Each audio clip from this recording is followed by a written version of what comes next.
आषाढ़ मास के गुप्त नवरात्र समापन की ओर हैं।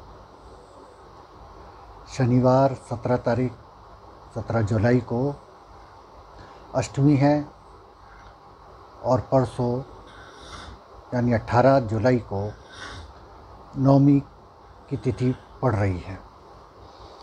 शनिवार का योग और अष्टमी का योग गुप्त नवरात्र को और महान बनाता है और इस संयोग का अर्थ ये है कि आप कल का दिन जो है, शनिवार का दिन जो है, उसको ना खोएं और देवी भगवती के आगे अपने को समर्पित कर दें। शनिवार को अष्टमी होने से आपको एक उपाय हम ऐसा बता रहे हैं कि जिस उपाय को करने से देवी भगवती की कृपा आप पर बनेगी और आप संकटों के समाधान की ओर अग्रसर होंगे। यूँ तो देवी भगवती की कृपा हमेशा हमेशा के लिए आप पर, हम पर, सब पर बनी रहती है, लेकिन जो ये विशिष्ट अवसर होते हैं, ये विशिष्ट अवसर का हमको जो है लाभ लेना चाहिए। शारदीय और चैत्र नवरात्र की अष्टमी और गुप्त नवरात्र की अष्टमी में थोड़ी भिन्नता है। वो जो दो नवरात्र होते हैं उसमें रात्रिकालीन पूजा तो होती ही है, लेकिन अष्टमी और नवमी हम लोग प्राय सवेरे करते हैं, सवेरे ही हवन करते हैं। लेकिन गुप्त नवरात्र में एक गुप्त साधना का महापर्व है, इसलिए भले ही हम कन्या भोग सवेरे कर लें, लेकिन जो हवन है, जो अग्यारी है, वो हमें रात्रि में करनी चाहिए। चूँकि शनिवार का भी दिन है और अष्टमी का योग भी है, इसलिए 8 महाविद्याएं, 10 महाविद्याएं के निमित्त हमको रात्रिकालीन अग्यारी, रात्रिकालीन हवन विशेष फल देगा। इसके लिए ये आवश्यक नहीं है कि आप बहुत विधि विधान के साथ हवन करें। एक छोटा सा उपाय मैं आपको बताता हूँ कि 9 बजे के बाद, रात में 9 बजे के बाद और 11 बजे तक ये कार्य पूरा कर लीजिए। एक छोटी सी माता भगवती की अग्यारी कर लीजिए, या छोटा सा होम कर लीजिए, हवन कर लीजिए।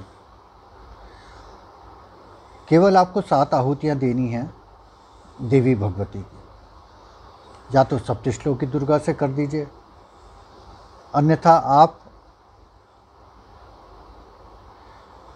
7 आहुतियाँ ओम ह्रीम ओम इस मंत्र की कीजिए।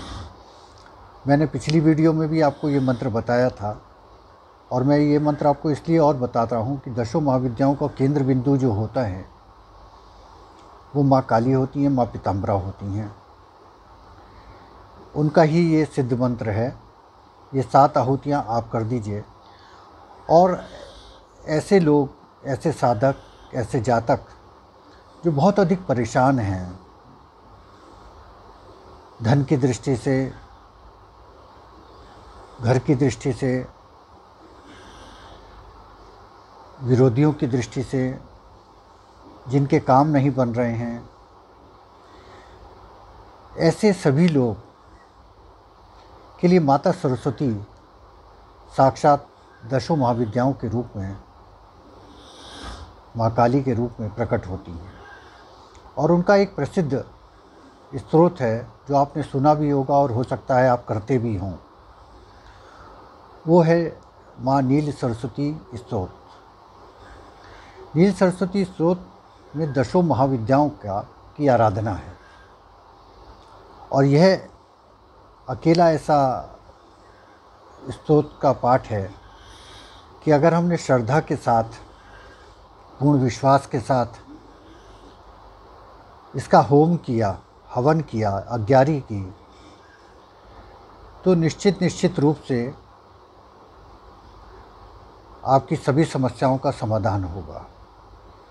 बहुत अधिक श्लोक नहीं है, 13 आहुतियाँ आपको देनी हैं और 13 आहुतियों से आपके सभी कार्य निश्चित रूप से बनेंगे। करना कैसे चाहिए? देखिए, उस हवन में तो आप कुछ भी आहुतियाँ दीजिए, हवन सामग्री की आहुतियाँ दीजिए, लेकिन इसमें मुख्य रूप से गुप्त नवरात्र की आहुतियाँ जो हैं, आप 5 आहुतियाँ जो है हवन सामग्री की कर दीजिए, 5 आहुतियाँ आप घी की दे दीजिए, कोई से भी मंत्र की दे दीजिए। लेकिन विशेष रूप से आपको जो आहुतियाँ देनी हैं वो पीली सरसों की देनी है। और जब ये सिद्ध कुंजिका पढ़ें तो काले तिल की आहुतियाँ दे दीजिए। लेकिन जब आप नील सरस्वती स्तोत्र से, विशुद्ध रूप से नील सरस्वती स्तोत्र को ही बताने का मेरा यहाँ उद्देश्य है कि जब आप इससे हवन और अज्ञारी करें तो कुछ नहीं करना है, अज्ञारी तैयार कीजिए, होम कीजिए और पीली सरसों की एक एक मंत्र के साथ आप जो है आहुतियाँ देते चले जाइए। गुप्त नवरात्र है, इसलिए दशों महाविद्याओं के एक बीज मंत्र के रूप में, बीज शक्ति के रूप में हम समस्त 9 देवियों का, 16 माताओं का और दशों महाविद्याओं का आह्वान करते हैं।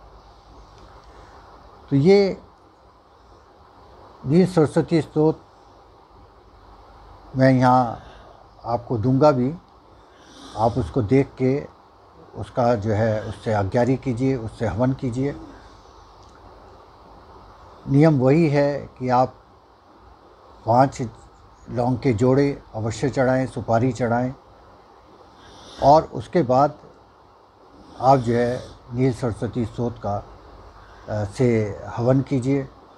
ज़्यादा समय नहीं लगेगा आपका, 15-20 मिनट और अधिक से अधिक आधे घंटे में ये आपकी अज्ञारी, आपका हवन जो है ये पूरा हो जाएगा।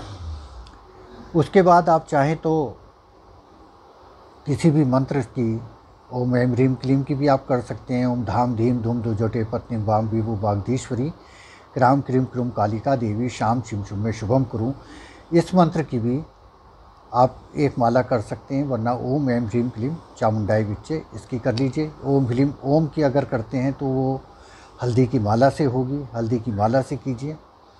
और जो पीताम्बरा के भक्त हैं, पीताम्बरा देवी जी के भक्त हैं, उनसे मैं निवेदन करना चाहूँगा कि वो 5 ये माला रात को 9 से 9:30 के बीच में यदि कर लेते हैं तो दशों महाविद्याओं का पुण्य प्रताप हमको प्राप्त होगा।